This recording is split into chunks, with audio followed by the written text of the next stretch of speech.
Hi, I am Sahadio and welcome to Ariman Cuisine.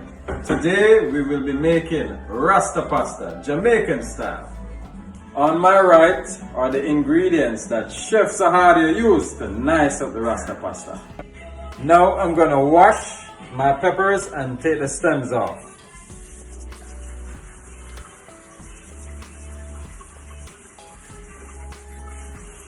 Now we're gonna cut up our seasoning for our Rasta pasta. We have our onions. Next up is my garlic. Our bell peppers. Cut them in half.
This is Chef Sahadio's jerk chicken Rasta pasta.